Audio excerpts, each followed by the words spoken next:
Baik, Assalamualaikum warahmatullahi wabarakatuh. Materi yang akan kita bahas hari ini adalah vektor. Seperti yang kita ketahui bahwa vektor itu ada di template kelas. Nanti jadi kita di dalam mendeklarasikan vektor, itu kita akan butuh namanya include vektor. Jadi di dalam header ini kita bisa mendeklarasikan sebuah vektor. Vektor ini fungsinya mirip dengan array, akan tetapi di vektor ada kelebihan, dia memiliki fungsi size dan resize. Ketika di array misalnya kita butuh nilai kelima, kita bisa menggunakan nilai buka kurung 5. Di vektor juga kita bisa gunakan kurung siku. Jadi kurung siku juga berlaku di vektor. Lalu, bagaimana cara mendeklarasikan vektor? Deklarasi vektor adalah sebagai berikut. Vektor tipe data, lalu namanya.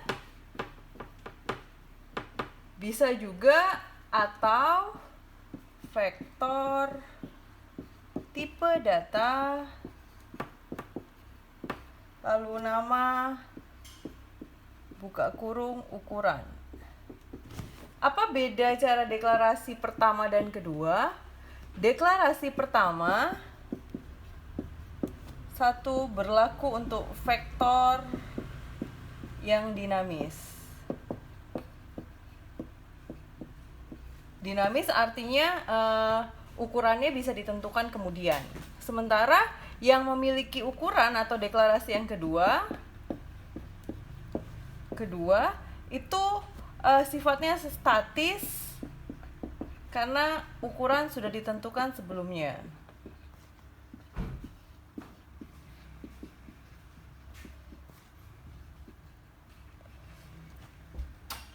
Oke, lalu ketika kita ngomongin deklarasi vektor, ini ada sinonimnya pada array.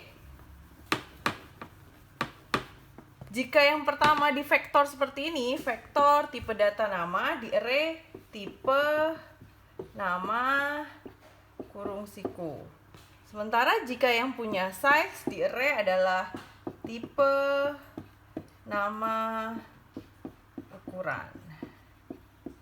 Jadi ketika kita mau bilang misalnya integer nilai, ini identik di vektor dengan vektor integer nilai. Sementara bagaimana jika kita misalnya punya ukurannya kita udah tentuin, kita akan store nilai dari 50 mahasiswa, maka kita boleh bikin di size-nya 50. Lalu ketika kalau kita ngomongin di vektor, jadi vektor int nilai buka kurung 50.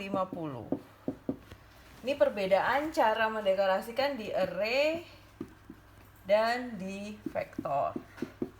Akan tetapi di vektor seperti yang kita tahu, dia memiliki fungsi size untuk tahu berapa ukurannya. Itu kita ngomongin tentang vektor.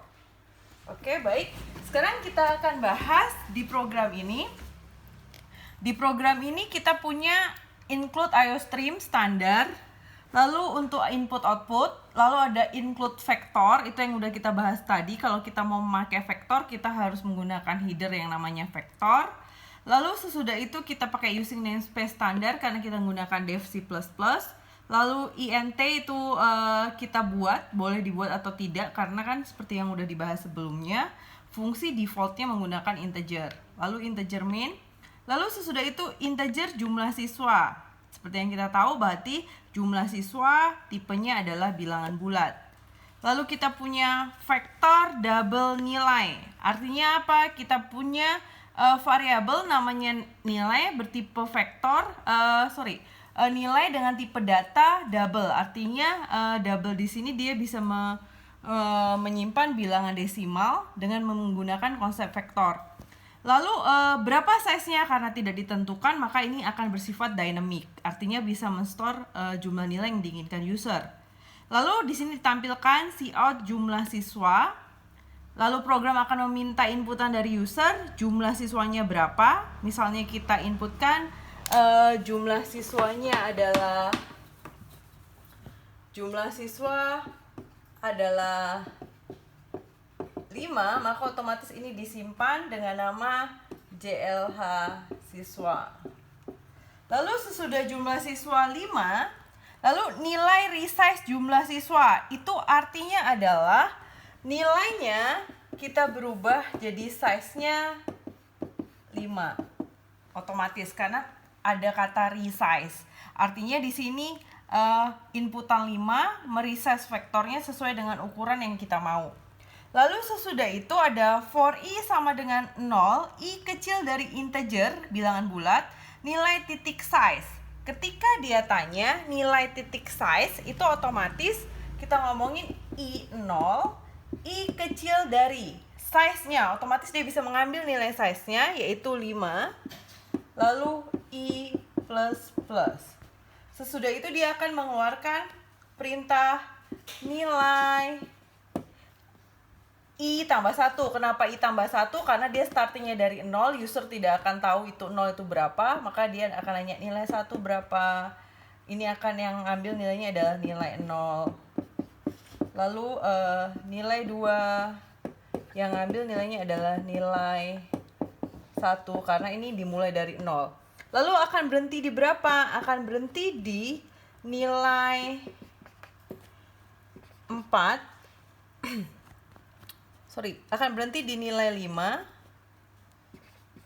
Sementara di sini akan berhenti di nilai 4. Kenapa di sini nilai 4? Karena i lebih kecil dari 5, berarti yang paling kecil batas akhirnya adalah 4. Sementara kenapa ini endpoint-nya adalah 5? Karena di sini i plus 1.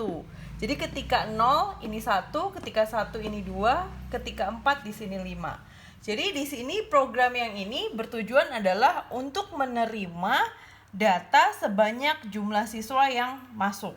Artinya ketika user ingin 20, otomatis dia akan menerima 20 data. Begitu seterusnya. Jadi kelebihan vektor ini dibanding kita gunakan array, kita bisa menggunakan resize, mengubah ukuran di tengah-tengah, lalu kita bisa tahu batas ukuran yang dimiliki vektor tersebut. Jadi ini sekian untuk vektor, semoga jelas. Jika ada yang tidak jelas, Anda bisa tanyakan melalui Google Classroom ataupun secara pesan pribadi. Oke, baik. Terima kasih.